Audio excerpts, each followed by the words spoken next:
Hello! Hi అండి. అందరికీ నమస్కారం. My name is Ram. Welcome to white paper news. ఈరోజు శ్రీకాకుళం జిల్లాలో జగన్మోహన్ రెడ్డి గారి పర్యటన కాస్త సీరియస్ అయింది. హడావుడి జరిగింది. మరి దాంట్లో ఒక మహిళా ఎస్ఐని తోసేసిన కారణంగా ఈరోజు జగన్మోహన్ రెడ్డి గారి మీద, అలాగే చింతాడ రవి గారి మీద ఇంకా పలువురు జ జగన్ కార్యకర్తలు, వైఎస్ఆర్‌సీపీ కార్యకర్తల మీద అయితే మాత్రం ఈరోజు కేసయితే నమోదయింది. అసలు దీని గురించి పూర్తి వివరణ తెలుసుకుందాం. అసలు వివరణ ఏంటంటే, జగన్మోహన్ రెడ్డి గారు ఇప్పుడు ఈ శ్రీకాకుళం జిల్లాలో ఉన్న మాజీ మినిస్టర్ అప్పలరాజు గారి యొక్క ములాఖత్ అంటే అతను అరెస్ట్ అయ్యాడు. ఆ అరెస్ట్ నిరసన తెలుపుతూ అతను కలవడానికైతే మాత్రం సెంట్రల్ జైలుకెళ్లారు.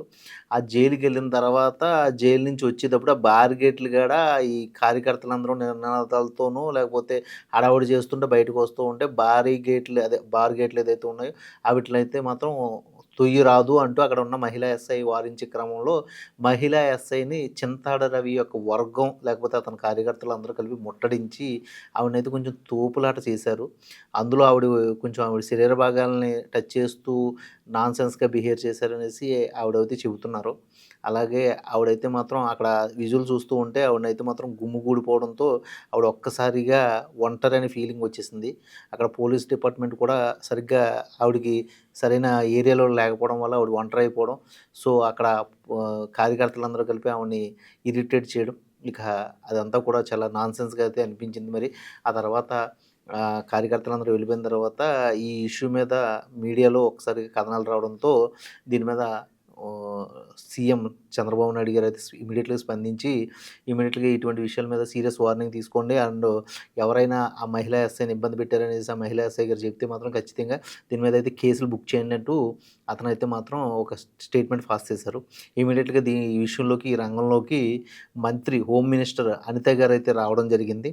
హోమ్ మినిస్టర్ అనిత గారు బాధిత మహిళా ఎస్ఐ గారు ఎవరైతే ఉన్నారో ప్రవళిక ఆవిడతో మాట్లాడుతూ అసలు ఏం జరిగింది ఇదంతా కూడా తెలుసుకున్నారు. తెలుసుకొని శ్రీకాకుళం పోలీస్ స్టేషన్ నుంచి అయితే మాత్రం కేసులు పెట్టి విధంగా అయితే ముందుకు పోతుంది. ఈరోజో రేపో ఆ చింతాడ రవి బ్యాచ్ ఎవరైతే ఉన్నాడో అలాగే ఇంకెవరి మీద కేసులు పెడుతున్నారో వాళ్ళందరినీ కూడా అరెస్ట్ చేసే విధంగా నాన్ బెయిలబుల్ సెక్షన్స్ ఏదైతే ఉన్నాయో అవన్నీ కూడా ఆ కేసులో అయితే మాత్రం యాడ్ చేస్తున్నారు. అలా యాడ్ చేసి మొత్తం వాళ్ళందరిని అయితే మాత్రం అరెస్ట్ చేస్తారు. ఇమ్మీడియేట్‌గా రిమాండ్‌కి పంపిస్తారు. ఇది ఏదేమైనా గానీ అక్కడ పోలీస్ బలగం ఏదైతే ఉందో పోలీస్ బలగం పూర్తిగా అక్కడున్న కార్యకర్తల్ని డిఫెండ్ చేసే విషయంలో కార్యకర్తలకి, పోలీసులకి మధ్య జరిగిన ఈ ఇష్యూ ఏదైతే ఉందో అది ఇంకా పూర్తిగా బయటికి రాలేదు. ఈ వర్గం మీద ఇప్పటి వరకు జగన్మోహన్ రెడ్డి గారి యొక్క టీమ్ గాని, ఇప్పటి వరకు నేను న్యూస్ చేసే టైంలోకి జగన్మోహన్ రెడ్డి గారి టీమ్ గాని, లేకపోతే చింతాడ రవి యొక్క టీమ్ గాని ఏమి కూడా మాట్లాడలేదు, స్పందించలేదు. మరి వాళ్ళు రేపు మాట్లాడతారా? లేకపోతే ఈవేళ దీని మీద ఈ కేసుల మీద ఈళ్ళైతే మరి స్పందిస్తారో తెలియాలి. ఎందుకంటే ఇక్కడ చింతాడ రవి వర్గం ఏదైతే ఉందో అతను ఎమ్మెల్యే టికెట్ కోసం ట్రై చేస్తున్నాడు జగన్మోహన్ రెడ్డి గారి యొక్క నెక్స్ట్ గవర్నమెంట్ వస్తే లేకపోతే ఎలక్షన్స్‌లో పోటీ చేయడానికి.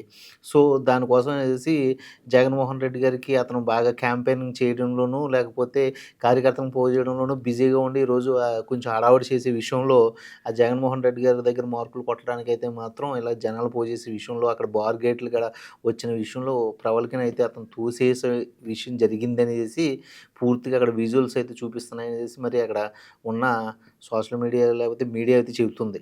మరి దీని మీద ఎంతవరకు నిజం అనేది చింతాడ రవి అనే చెప్పాలి.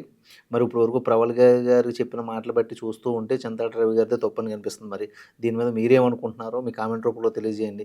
ఏదేమైనా గానీ జగన్మోహన్ రెడ్డి గారైతే మాత్రం ఇప్పుడు అప్పలరాజు గారి కేసు విషయంలో అప్పలరాజు గారి అబ్బాయి చేసిన ఆ యాక్సిడెంట్ విషయంలో మాత్రం అప్పలరాజు గారికి సపోర్ట్ ఇవ్వడం ఎంతవరకు సమంజసం ఉన్నా గానీ, బాధితుడికి కూడా మీరు సపోర్ట్ ఇవ్వడం మంచిదని మేము అనుకుంటున్నాం. ఎందుకంటే అక్కడ చనిపోయిన వ్యక్తికి కూడా మీరు సపోర్ట్ ఇవ్వాలి. ఎందుకంటే అతను కూడా ఒక పౌరుడే.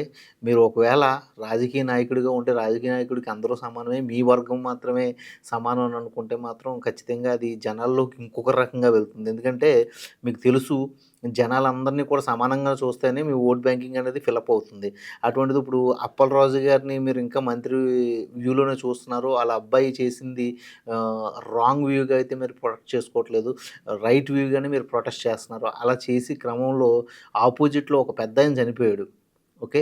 అతనికి నష్టపరిహారం ఇప్పించకపోయినా పర్లేదు గానీ, సానుభూతిగా 2 మాటలు మాట్లాడినా కూడా అక్కడి నుంచి మీకు ఓటు రాకపోయినా గానీ, సానుభూతి అయినా మాత్రం అయినా వస్తది గదా! జగన్మోహన్ రెడ్డి గారి యొక్క పార్టీకి. మరది జగన్మోహన్ రెడ్డి గారు ఎందుకు గమనించలేదో, లేకపోతే అతని యొక్క పార్టీ కార్యకర్తలు గానీ, వర్గీయులు గానీ ఎందుకు గమనించలేదో మనకు అర్థం కావట్లేదు. పూర్తిగా అవతల వ్యక్తుల్ని టీడీపీ వర్గానికి సంబంధించిన వ్యక్తులుగా అయితే మాత్రం డిక్లేర్ చేసేసుకున్నట్టున్నారు వైఎస్ఆర్‌సీపీ. ఏదేమైనా గానీ ఇలా డిక్లేర్ చేసేసుకుంటే రాబోయే రోజుల్లో ఆ ఏరియా వరకు అతను టీడీపీ వర్గం అని తెలిసినా గానీ, రాష్ట్ర వ్యాప్తంగా జగన్మోహన్ రెడ్డి గారు తప్పు చేశారన్న విధంగా అయితే మాత్రం ముందుకెళ్తది. అది జగన్మోహన్ రెడ్డి గారు గమనిస్తే బావుంటుంది. మరి దీని మీద ఇంక నేను పూర్తిగా ఏం జెప్పాలో నాకు అర్థం కాలేదు. ఇది మీకు అర్థమవుతుందని నేను అనుకుంటున్నాను. అయితే జగన్మోహన్ రెడ్డి గారు ఈ విషయంలో మాత్రం కొంచెం 2 వర్గాల్ని కూడా శాంతింప చేసి ముందుకు తీసుకొస్తే బావుంటది. అలాగే ఈ చింతాడ రవి విషయంలోనూ ఇప్పుడు ఈ ఎస్ఐ ప్రవళిక విషయంలో జగన్మోహన్ రెడ్డి గారు మాత్రం దాన్ని ఏదైనా సానుకూలకంగా ఒక ట్రీట్ చేస్తే మంచిదని నేను అనుకుంటున్నాను. ఏదేమైనా గానీ ఇష్యూ అయితే పబ్లిక్ అయిపోయింది. అది రాంగ్ వేలో ప్రొటెక్ట్ అవుతుంది. దాని మీద జగన్మోహన్ రెడ్డి గారు ఏమనుకుంటున్నారు? ఆయన డిపార్ట్‌మెంట్ ఏమనుకుంటుంది? లేకపోతే ఆయన పార్టీ కార్యకర్తలు ఏమనుకుంటున్నారన్నది రేపొద్దున ప్రెస్ మీట్ పెట్టి చెప్తారేమో చూడాలి మరి. ఇది ఈ స్టోరీ అండి. దీని మీద మీరేమనుకుంటున్నారో మీ కామెంట్ రూపంలో తెలియజేయండి. మరో మంచి కంటెంట్‌తో మీ ముందుంటాను. అప్పటి వరకు సైన్ ఔట్ మీ రామ్. ఎంతసేపు?